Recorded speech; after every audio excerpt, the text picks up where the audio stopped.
ઉત્તર ગુજરાતમાં વધુ એક રેલવે સુવિધામાં વધારો થવા જઈ રહ્યો છે. પ્રસિદ્ધ યાત્રાધામ નાના અંબાજી એટલે કે ખેડબ્રહ્માથી હિંમતનગરની બ્રોડગેજ ઇલેક્ટ્રિક રેલવે ટ્રેકને મીટરગેજમાંથી રૂપાંતર કરવામાં આવ્યો હતો. સાંસદ શોભના બારૈયાએ આ માટે કેન્દ્રીય રેલવે મંત્રી અશ્વિની વૈષ્ણવને રજૂઆત કર્યા બાદ રેલવે સેવા શરૂ કરવાની કાર્યવાહી તેજ કરાઈ હતી, જેને લઈ CRS અને ટ્રાયલ રનનો તબક્કો ઝડપથી શરૂ થયો હતો. હવે નવા ટ્રેક પર રેલવે ટ્રેન સેવા આગામી એપ્રિલ માસથી શરૂ થવાની સંભાવનાઓ છે. આ દરમિયાન હવે રેલવે ટ્રેન સેવા શરૂ કરવા પહેલા અંતિમ railway train trial run inspection કરવામાં આવ્યું હતું, જેમાં હિંમતનગરથી ખેડબ્રહ્મા વચ્ચેના રેલવે ટ્રેક પર inspection train engine trial run કરવામાં આવ્યું હતું, જેના રિપોર્ટના આધારે રેલવે ટ્રેન સેવા નિયમિત દોડાવવાનું નક્કી કરવામાં આવશે.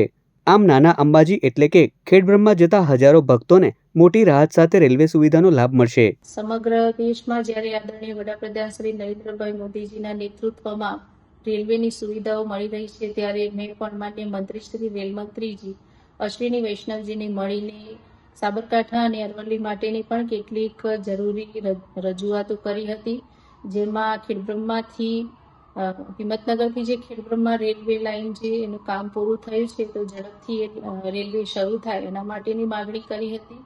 અને બીજી માગણી અરવલ્લી માટે એ હતી કે મોડાસા ટિંટોઈ શામળાજી રેલવેનું કામ જે ચાલુ છે એ પૂરું થાય એના પછી દિલ્હીથી જયપુર, ઉદયપુર અને ડુંગરપુર શામળાજી થઈને મોડાસા, બાયડ, કપડવંજ, નડિયાદ અને વડોદરા, સુરત થઈ અને મુંબઈ સુધી જો એ ટ્રેન લંબાવવામાં આવે તો ઓછા સમયમાં આ ટ્રેન મુંબઈ સુધી જઈ શકે અને લોકો એનો લાભ લઈ શકે.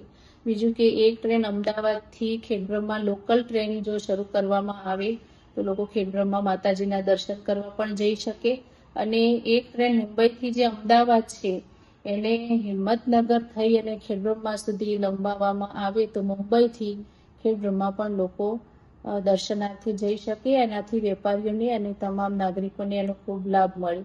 તો આના માટે માન્ય મંત્રીશ્રીએ પોઝિટિવ જવાબ આપ્યો છે. તેમના માટે હું એમનો સાબરકાંઠા અને અરવલ્લીની જનતા વતીથી ખૂબ ખૂબ આભાર માનું છું.